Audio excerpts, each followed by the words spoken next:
Hi and welcome back. Today I'm going to show you my meat pie recipe. This is a family favourite and I stick loads of vegetables in it. When my kids were younger, I had so much trouble getting them to eat broccoli, cauliflower, carrots, peppers, anything that wasn't a potato they wouldn't eat. So this was one way of getting vegetables in them. I don't know about you, but everybody needs to get vegetables into their children. So come on, let's get started. Like with everything I do, I'm going to start off by dry frying the mince until it's browned.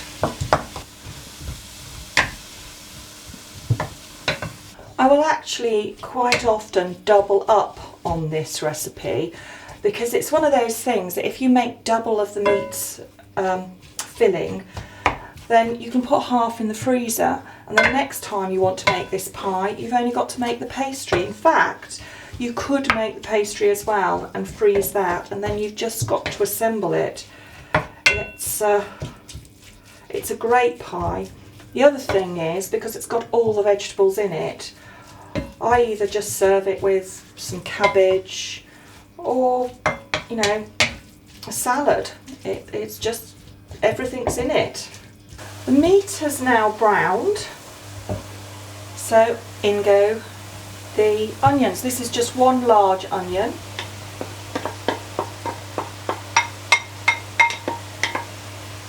Give that a stir around. This is 2 sticks of celery. I've chopped the leaves up as well because I think they look pretty. Now this is a nice fat clove of garlic. I like garlic. If you don't like garlic, don't put it in. But garlic just helps. I don't know what it does to the food. It just makes things taste, I think, better. Put it all in. Give that a stir.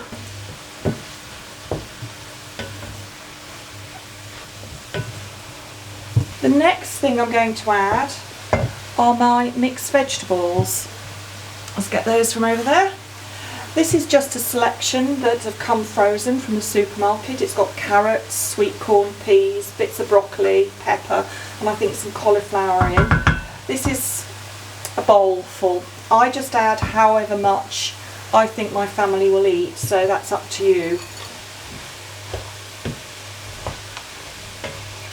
The last of the vegetables to go in are the potatoes. Now I've just cut these into little chunks. It's about 400 grams here.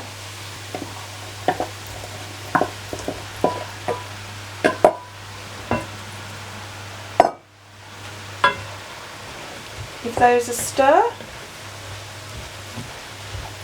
Now all the veg is in, it's now to add all the other stuff. And I'm going to add 2 tablespoons of tomato ketchup,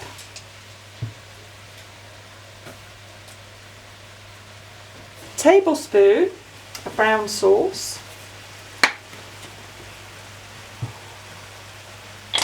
oops, it's because I tipped the bottle up the other way. Oh no, sorry, it's 2 tablespoons of brown sauce. I'd actually sorted my ingredients out into 2 tablespoons and tablespoons. A tablespoon of Worcestershire sauce, 2 tablespoons of tomato puree that just adds a richness to the gravy. 1, 2.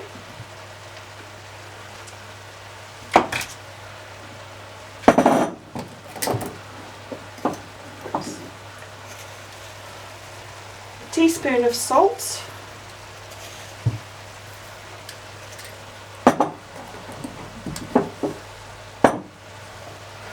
I'm going to now add a teaspoon of sattar.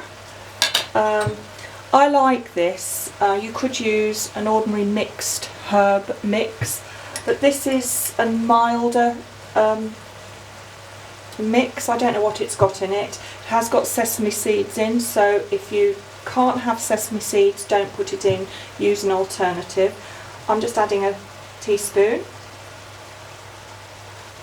And lastly, 2 tablespoons of corn flour. Oops.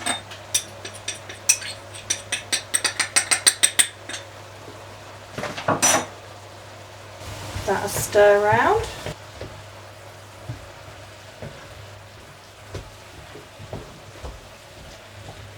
The corn flour acts as a thickener in the gravy, so you do need to add corn flour.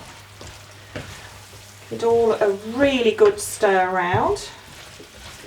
And the last thing to add is about 150 ml of cold water.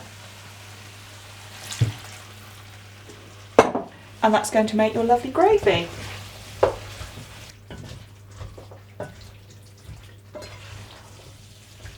Just going to add a bit of pepper.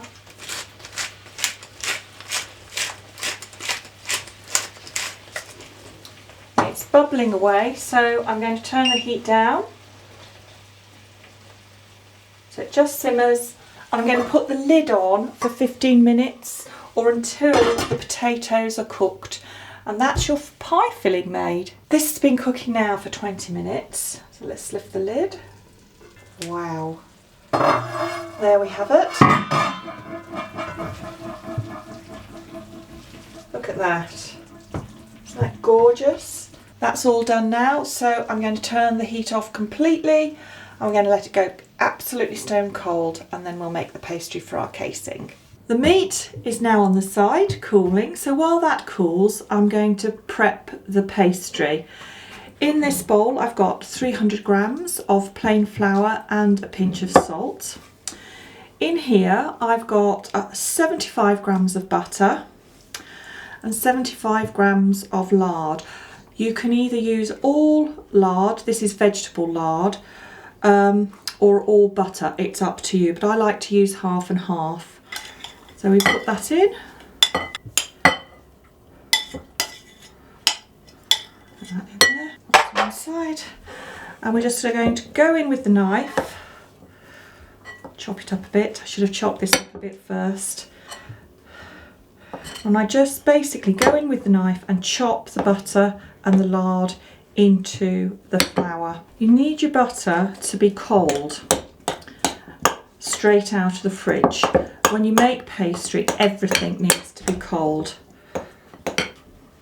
If you make it on a hot day, just get it made and put in the fridge for about half an hour for it to firm up again.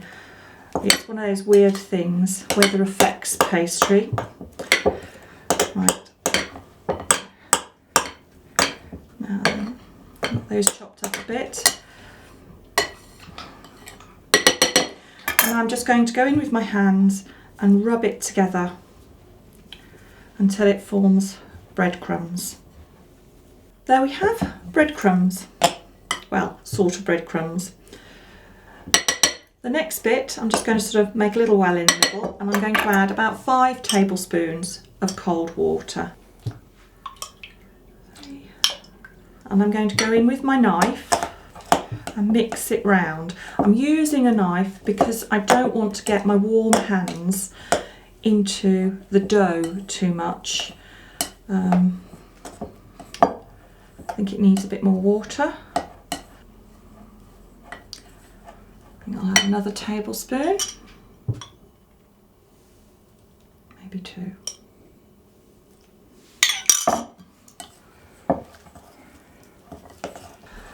And now it's sort of coming together, I'm going to go in with my hands and just squeeze and get it to form a bowl. Not a bowl, it's in a bowl, a ball. There we go, it's all come together. Bowl, when you wipe the ball round, it brings the bowl out clean.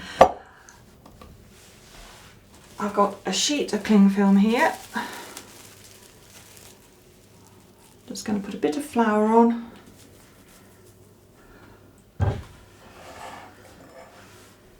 Put that there. Flatten it out a bit. And all I'm going to do now is wrap it up.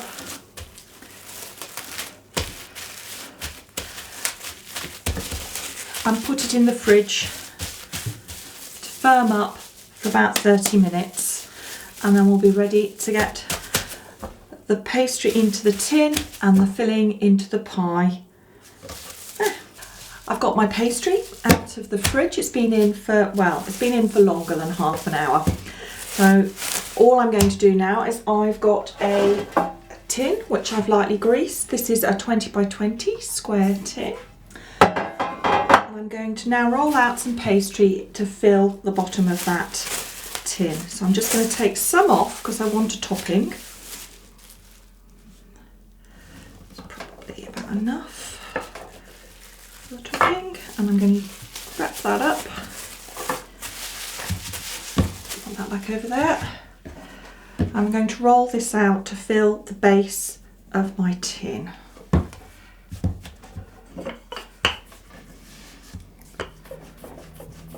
Oops, put a bit of flour on the top.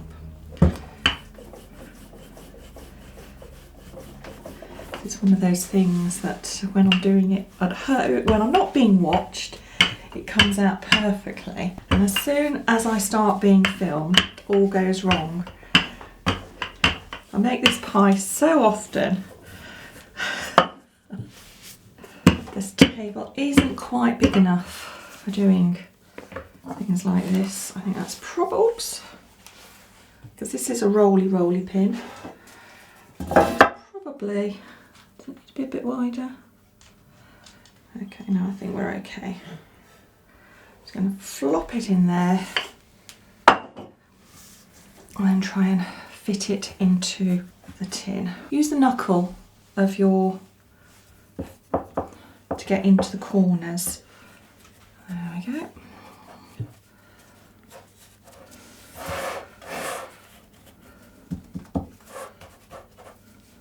Get there. Oh, that's your base done. There we go. Now I'm just going to get the filling and pop that into my base. This has all gone cold.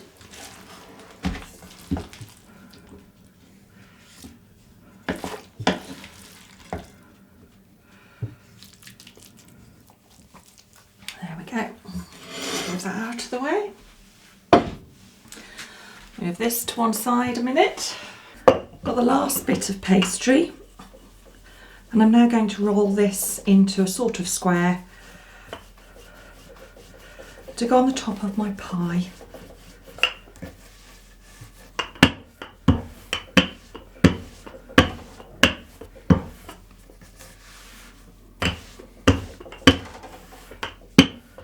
There we go. And that's my topping. And my pie. Now I'm just going to brush, oops, just around the edge with a bit of water so that it will act like glue and seal my lid on top. There we go. There. Let's put that back over there. I'm just going to pop that, oops, over like that. Oops. I make this all the time and it always fits, and I never have this problem. It's always just perfect. I made this a few weeks ago, didn't I? And it was just perfect. Okay. This week it's not so perfect, but it doesn't matter. It'll taste just as good. I'll just fold it over a little bit. And of course I've got bits left over where I didn't need them, so I'll take those off.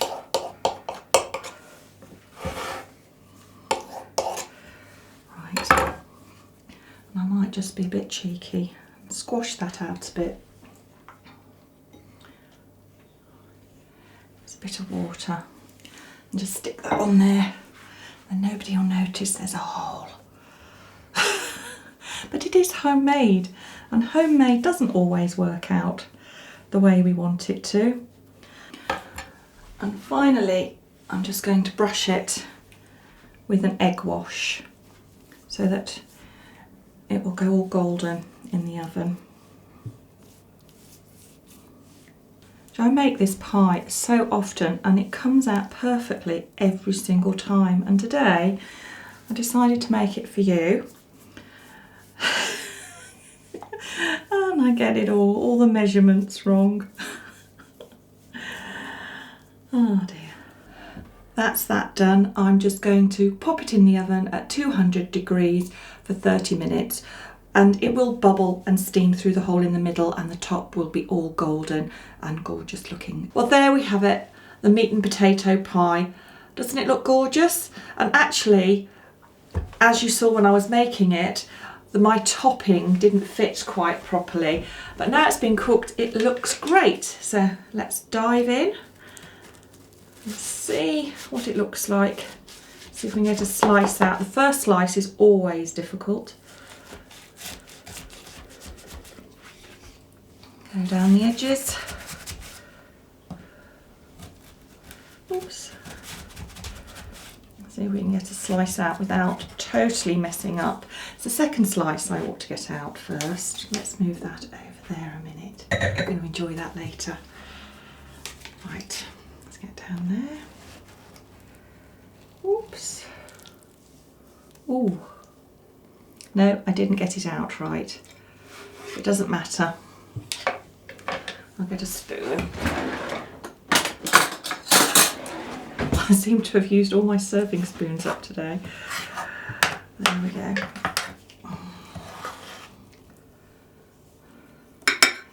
There we go. And actually, this is a perfect pie because I'll show you. It's all stayed in. I'll turn it round. It's all stayed in. So that corn flour that I put in worked to keep it all in place. Now, doesn't that look tasty? I do hope you're going to give it a go, and I know pies you think, oh, they're difficult, but this was not difficult. It was easy. You just break it down into simple parts. So please give it a go. I'm now going to enjoy this for dinner tonight with my glass of wine.